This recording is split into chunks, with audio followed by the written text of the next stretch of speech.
सोनपुर गांव के चौराहे पर दो छोले भटूरे वाले अपना अपना ठेला लगाकर धंधा करते थे। एक छोर पर मुकेश अपना ठेला लगाता था तो दूसरे छोर पर मोहनलाल अपना ठेला लगाता था। अरे मोहनलाल सेठ, एक प्लेट बढ़िया छोले भटूरे लगाना। अरे एक प्लेट क्या, 2 प्लेट मस्त छोले भटूरे लगवाता हूँ। अरे नहीं नहीं सेठ जी, एक ही बहुत है। मोहनलाल के ठेले पर लड़के काम करते थे। एक बर्तन धोता था तो दूसरा ग्राहकों को संभालता था। सब कुछ ठीक ठाक चल रहा था। इतने में मोहनलाल ने ठेले पर काम करने वाले लड़के सोनू को एक जोरदार तमाचा मारा। ग्राहक चौंक गए। अभी तक तूने इन भाई साहब की थाली नहीं लगाई, ये ग्राहक हमारे भगवान है। बस अभी लगाता हूँ सेठ जी। सोनू जल्दी जल्दी प्लेट लगाता है और वो ग्राहक खाने लगता है। छोले भटूरे इतने स्वादिष्ट थे कि सब लोग बहुत जल्दी जल्दी खा रहे थे। वहीं दूसरे छोर पर मुकेश के ठेले पर सिर्फ 1 या 2 ग्राहक ही मुश्किल से आते थे। अरे मोहनलाल सेठ, छोले भटूरे खाकर तो मजा ही आ गया। आपका लड़का बहुत स्वादिष्ट छोले बनाता है। सिखाया तो मैंने ही है इसे, वरना इस गवार को तो शरबत तक बनाना नहीं आता था। इसी बात पे एक प्लेट और लगाना। देखा, मैंने आपसे पहले ही कहा था कि आप 2 प्लेट लगवाओ, पर आपने मेरी बात मानी ही नहीं। मुझे भी 1 प्लेट और लगाना। सोनू छोले भटूरे की बहुत सारी प्लेटें लगाना शुरू कर देता है, लेकिन तभी मोहनलाल सेठ उसे फिर से एक जोरदार तमाचा मारता है। अब मैंने क्या किया सेठ जी? बिना मालिक की आज्ञा के तूने प्लेटें लगाना क्यों शुरू कर दी? माफ करना मालिक, गलती हो गई। आगे से ऐसी गलती नहीं होगी। चल अब अपना काम कर, हमारे भगवान जैसे ग्राहक इंतजार कर रहे हैं। सोनू अपना काम करने लगता है और सभी के लिए प्लेटें लगाता है। वहीं दूसरे छोर पर खड़े मुकेश के ठेले पर अजय छोले भटूरे खा रहा था। उसके ठेले पर एक ही ग्राहक था जो कि मोहनलाल की सारी हरकतें देख रहा था।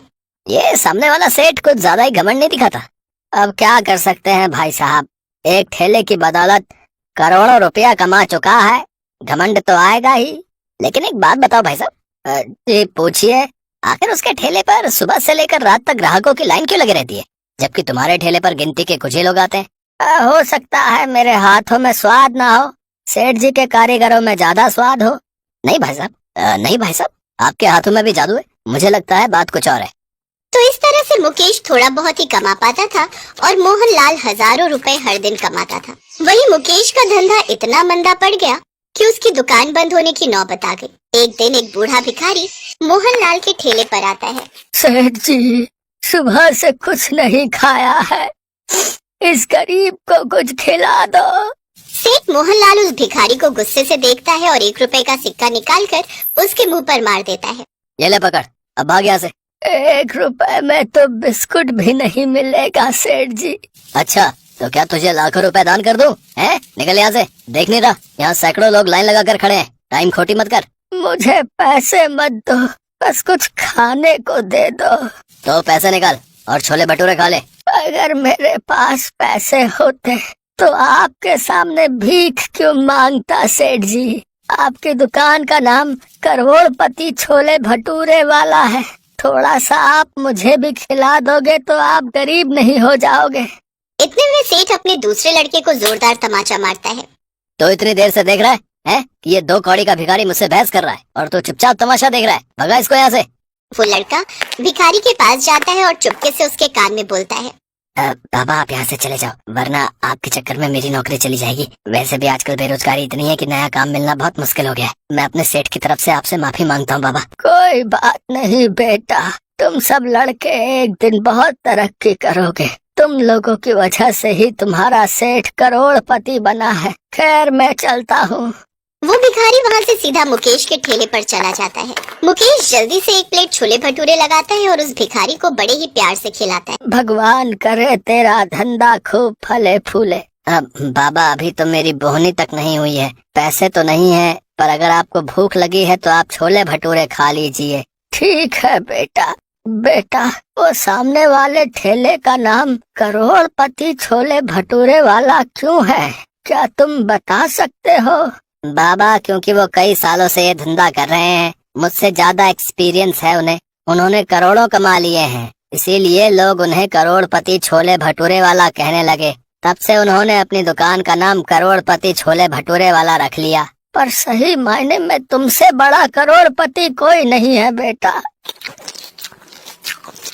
इतना कहकर वो भिखारी भिखारी वहाँ से चला जाता है और थोड़ी दूर पर किसी गली में खड़ी एक कार के अंदर बैठ जाता है और वहाँ से चला जाता है। मुकेश ये दूर से देखता है और उसे ये बात बहुत अजीब लगती है। अजीब है, गाड़ी है तो फिर खाने का भीख क्यों मांग रहा था? तभी मोहनलाल मुकेश को टॉन्ट मारने लगा।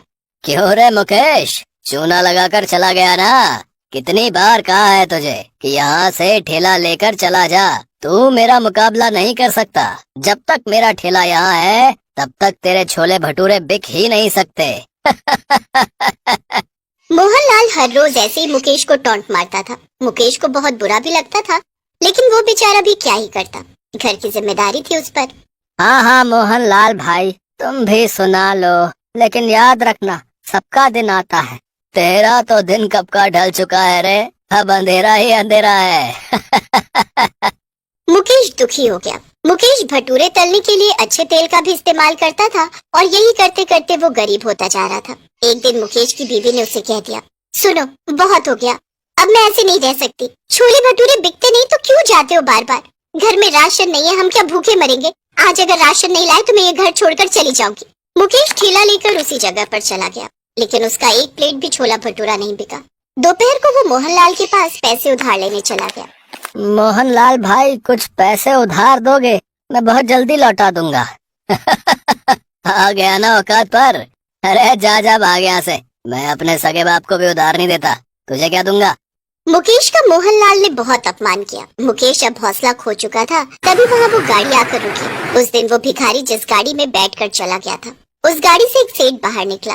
वो सेठ सूट बूट में था। उसे देखकर ही लग रहा था कि वो सिर्फ करोड़पति नहीं अरबपति है। मोहनलाल ने सोचा कि वो अमीर सेठ उसी के ठेले पर आ रहे थे, लेकिन वो सेठ मुकेश के पास चले गए। पहचान रहे हो मुझे? मैं वही हूँ जो उस दिन भिखारी के रूप में आया था। अरे हाँ हाँ, आप तो बड़े साहब निकले, लेकिन मेरे पास क्यों आए हो सेठ? और उस दिन वो भिखारी बन के? बताता हूँ। असल में मैं एक बहुत बड़ा बिजनेसमैन हूँ, बहुत सारा बिजनेस है मेरा। अब मैं छोले भटूरे का फ्रेंचाइजी खोलना चाहता हूँ, लेकिन छोले भटूरे के बारे में मैं कुछ नहीं जानता। इसीलिए मैं उस दिन छोले भटूरे खाने निकला था। भिखारी के रूप में इसलिए निकला था क्योंकि गरीब बनकर ही लोगों के नियत का पता चलता है। मैं घमंडी लोगों के साथ व्यापार नहीं करता। तुमने मुझे प्यार से खाना खिलाया, इसीलिए मैं तुम्हारे साथ पार्टनरशिप करना चाहता हूँ। लेकिन मेरे छोले भटूरे से ज्यादा स्वादिष्ट तो मोहनलाल सेठ के छोले भटूरे हैं। वो पुराना तेल इस्तेमाल करता है, साथ में कुछ ऊट पटांग चीजें भी डालता है, जिससे हेल्थ खराब होती है। मेरी दुकान में अमीर लोग खाने के लिए आएंगे, उन्हें टेस्ट के साथ साथ हेल्थ भी चाहिए। मुकेश अब राजी हो गया। उसे बस देखभाल करनी थी। सेठ ने उसी वक्त उसे लाखों का चेक दिया और कुछ ही दिनों में वहीं पर छोले भटूरे का एक चकाचक दुकान खुल गई।